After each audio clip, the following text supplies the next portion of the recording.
And I wondered, during this time, you never thought about the technology could not achieve what you need for this film? No, we did. We were very worried when we started this project. We were very concerned that we weren't going to be able to meet our goals. So we spent the first 2 years, during the time we were designing everything, all the creatures and plants, we were also in parallel developing the facial performance capture technology.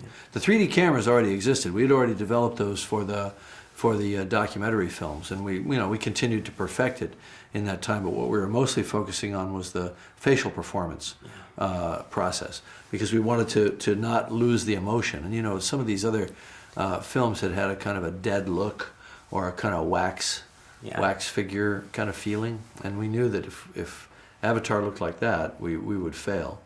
So we were very concerned about that. One of the things I like you to explain is how do you work with these virtual cameras, because I wonder how is the process? Well, it's not really a camera. It's a device with a monitor on it, and in that monitor I can see the virtual space around me. So as I pan the camera, I can look, there are trees over there, rocks over there, but it's in an empty room. And when I pointed at Zoe Saldana, I don't see Zoe, I see her 10-foot tall blue character with a tail. So it's almost like a magic mirror kind of thing. You see another world through it. And it is possible to connect the avatar with the real actor? Oh, absolutely. Oh, absolutely. When let's say Sam and Zoe are doing a scene together in the virtual workspace, which we call the volume. So we're in the volume. I've got the virtual camera. I see Sam and Zoe with my eyes in a black suit with markers on it. On the virtual camera, I see him as his avatar, her as her Na'vi character in the jungle, or maybe in the home tree, or in whatever the setting is. So we have virtual sets, virtual characters, and so on, and they're all real time. It's a real time process. It's like watching a video game, except that you can tell the characters what to do. Can you talk about the process of creating this world of Pandora? It is a little bit similar to Star Wars, George Lucas' Star Wars, right? Well, exactly. I don't know. When George creates one of his many planets for the universe of his story, he gets a big team of artists together, and they just come up with all these wonderful ideas. Well, creating the world of Pandora was the same. We had a script. It called for floating mountains. Okay, what does that look like?